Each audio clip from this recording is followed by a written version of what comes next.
Magandang araw po sa inyo lahat. Welcome po sa panibagong video natin dito sa Makapili TV. Ito, pag-usapan lang po natin itong pagkakahuli po ng sasakyan ni Senator Chis Escudero. Kasi ito medyo nakakainis na nakakadismaya dahil mga official sila ng gobyerno na supposedly sila dapat yung sumusunod sa batas, pero sila yung mga talagang lumalabag sa batas. Kasi hindi mo naman pwedeng sabihin hindi nila alam na ipinagbabawal yung paggamit ng EDSA busway sa mga hindi otorisado. Ngayon, ang mga otorisado dyan, alam naman natin yung mga ano lang naman, di ba? Yung sa bus, mga ambulansya, presidente, vice presidente, Senate President, yung House Speaker. So sila lang yung mga authorized gumamit.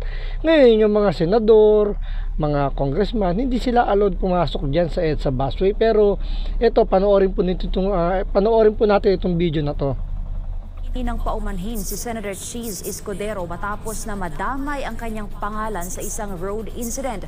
Ang kanya kasing kotse ay nahuling dumaan sa EDSA bus lane kahit pa mahigpit itong ipinagbabawal. Narito ang balita ni Troy Gomez. Nagsorry na si Senator Chis Escudero matapos mag-viral ang video ng isang sasakyang humarurot habang sinisita ng traffic enforcer sa bus lane ng EDSA.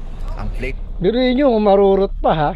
Hinuhuli na to ng mga enforcer dito sa EDSA busway pero humarurot pa. So ibig sabihin hindi nila ginagalang yung batas na kung ano man yung rules dyan sa EDSA busway. So makikita nyo na hindi talaga nirespeto. So kung sino pa yung nasa gobyerno, sila pa talaga yung yung mga matatapang na huwag sumunod. Di po ba? So tuloy po natin. Number kasi ay nakapangalan sa kanya.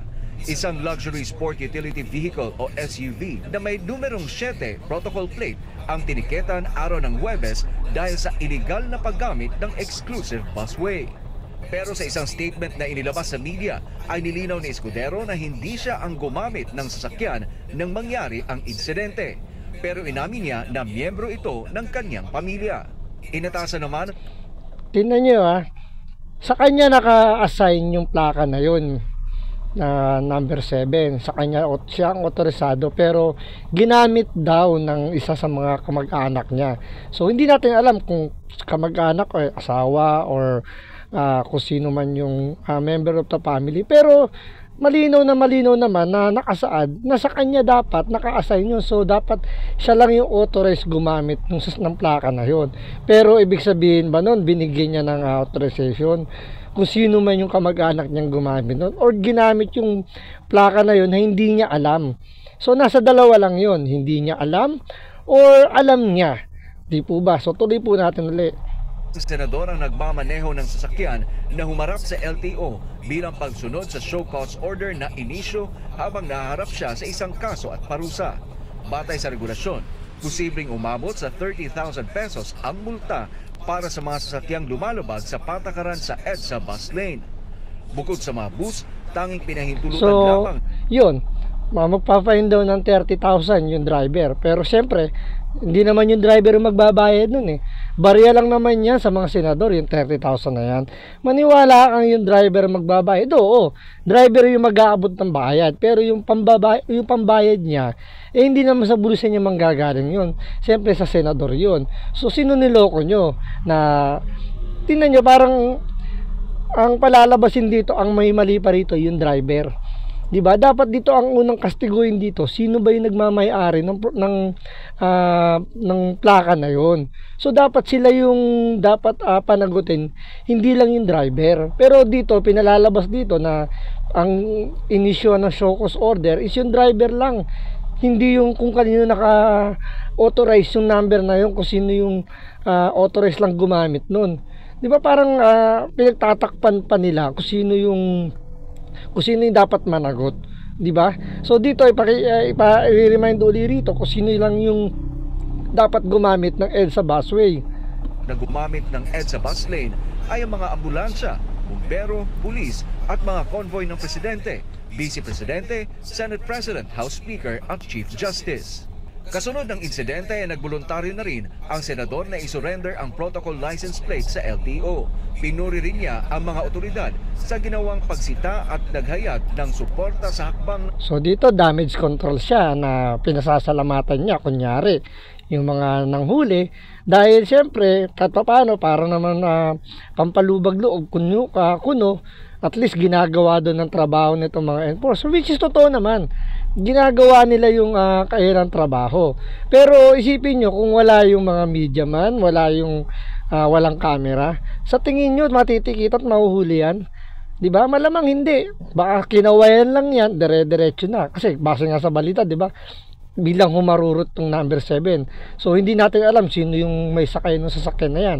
Either si Senator Chis Escudero o talaga yung family member niya na gumamit lang ng protocol plate na yun. Ang gobyerno na nasusunod ang traffic rules and regulations sa Metro Manila sa kabila ng ranggo, titulo o posisyon. Humingi na rin siya ng paumanhin sa kanyang mga kapwa-senador dahil sa kanyang nagawa na pagkakamali. Ang mga plakang may numerong 7 ay nakalaan lamang para sa mga senador. Ini-issue naman ang mga protocol plate para sa kaginhawaan at kaligtasan ng matataas na opisyal ng gobyerno. Pero ang LTO ay aminado na... So ito, aminado naman dito yung LTO na talagang naaabuso yan. So ito, panoorin po natin itong reaction ni Banat Bay tungkol dito sa pagkakahuli ni Senator Chis Escudero. Yung sasakyan niya, hindi si Escudero, yung sasakyan niya sa paggamit ng EDSA busway. Okay? Alam nyo, to avail of a PNP o PSPG protection unit ng PNP, mapakahigpit po niyan. Kahit to ikaw ay opisyal, hindi basta-basta ikaw makakakuha ng ganyan. And dalawa lang po ang allotted. So kung ganyang kadami, yung backup niya, isang van at isang Innova, more or less, hindi lang yan dalawa. Alam naman tig-isa driver. Hindi ho nagdadrive ang PSPG kasi nga para mas mabilis silang rumisponde. Ibig sabihin, kailangan may ibang driver yan. Okay? So madami yung tao sa loob, kaya nga naka-van at saka naka-Innova. So ibig sabihin, malakas talaga yung nag-request para makakuha ng ganyan karaming convoy or backup para bigyan ng seguridad yung may gamit ng plaka na yun. So So hindi natin alam kung sino talaga yung nakasakay doon. Kasi nga base dito sa sinasabi ni Banat Bay, hindi ganun kadaling mag-request ng ganyang karaming convoy. Especially yan, dalawang sasakyan yung dala. So what more daw kung si Escudero or si Chis Escudero yung nakasakay doon, eh baka mas mahaba pa yung convoy niyan. Kasi sinasabi niya rito ni Chis Escudero na hindi siya yung sakay nung SUV na yon. So hindi siya ang sakay nun, pero yung backup dalawang sasakyan kaagad. So what more kung si Chis Escudero? Baka hindi lang dalawa, baka nga 4 o 5 pa yan. Tapos tsaka pa yung number 7 sa harap, sa likod. Yung senator. Yung sasakyan daw ni senator. And yet, ang sinabi ni Chis Escudero, hindi daw siya yan, kamag-anak lang niya. Wow! Kamag-anak mo nakakuha ng PSPG? Ilan yan nakuha? More than how many yan? Siyempre ginamit yung pangalan ni Escudero or ginamit siyempre yung opisina ng ni Escudero. Siyempre senador yan. Ano ba naman yung gamitin na di ba? Madali naman mag-name drop or talagang gamitan ng lakas. Siyempre senador nga naman yan. Ano ba naman yung maka-request ng ng ganyang karaming backup. Siyempre may mga kaibigan mga mga general, mga matataas na opisyal, madali makapag-request. Nasa Pilipinas tayo 'di ba? Sa Pilipinas kapag meron kang posisyon, madali ka makakuha ng pabor. Siyempre yung hinihinga mo ng pabor, pwedeng bumalik din sa yan, hihingi rin ng pabor yan. So give and take. Kaya madali lang mag-request sa kanila ng mga ganyan. 'Di ba? So hindi na bago sa Pilipinas yung ganyang kalakaran. Naka-van at saka naka-Innova?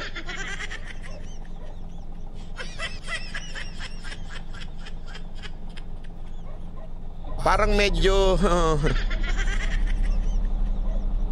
Anong meron? Anong medyo Banat Bay? ayun, baka sinabi nung iba, ayun. May nagsabi pa nga akala ko ba inatake yan, dinala sa ospital. Kanina ba galing yon? So bale ito na chismis pa nga rito si Escudero na ito daw dinala sa ospital dahil inatake daw. So pero ang ending parang pinahapyawan lang dahil saan daw inatake, syempre sa puso. So ano ba yung puso? Heart. So dahil doon ewan ko yun lang naman chismis, di natin alam kung syempre raman naman yung ibang mga vlogger is for the views lang naman, makagawa lang ng istorya, so okay na sa kanila yun. Di ba may vlogger na nagbalita niya, inatake sa ospital yan.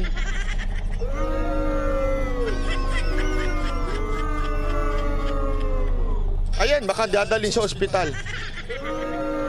So forward natin konti Ng content. Kahit ano lang na ng chismis. Dahu! Etong dinala sa ospital. Pero dito muna tayo. Kaya nga sinasabi natin dito, imposibleng kamag-anak lang to. Ako although sabi ni Chis Escudero kamag-anak lang daw, sige, bahala ka. Pero ako hindi ako naniniwala. Ako medyo rin. Naniniwala kamag-anak lang to, ganyan ang backup mo, dalawa. The driver opened his window about an inch. So possible talagang nandun si ewan ko, basta lang kung siguro hula lang ni Banat Bay, baka daw nandun sa loob si Senator Chis Escudero, hindi lang nagpakita para lang hindi lang mas mapahiya, kasi mas nakakaya nga naman kung aabutan siya or makikita siya sa loob ng sasakyan na siya mismo lumalabag mismo sa batas trapiko na malinaw na malinaw. Sinabihan naman na sila na hindi sila authorized. So talagang matitigas lang ang ulo or talagang sinusubukan lang yung batas na alam naman nila na baka pwede sila makalusot dahil nga naman mga senador sila. Kaya nga ang hirap, alam mo, nakakalungkot talaga rito sa bansang Pilipinas na kung sino pa yung talagang dapat sumunod, yung unang sumunod, sino yung magprotekta, sila pa yung talagang umaabuso tulad nito. Sino pa yung gumagawa ng batas, sila pa yung lumalabag sa batas, di ba? So magda-damage control, pasasalamatan yung mga nanghuli, bibigyan ng konting pabor or konting pabuya para at least masabing they did their job well. So ganun lang. So talaga nakakalungkot na kung sino talaga yung dapat promotekta or sumunod, sila pa yung talagang umaabuso. So yun po, maraming salamat sa panonood. Ingat lagi po kayo.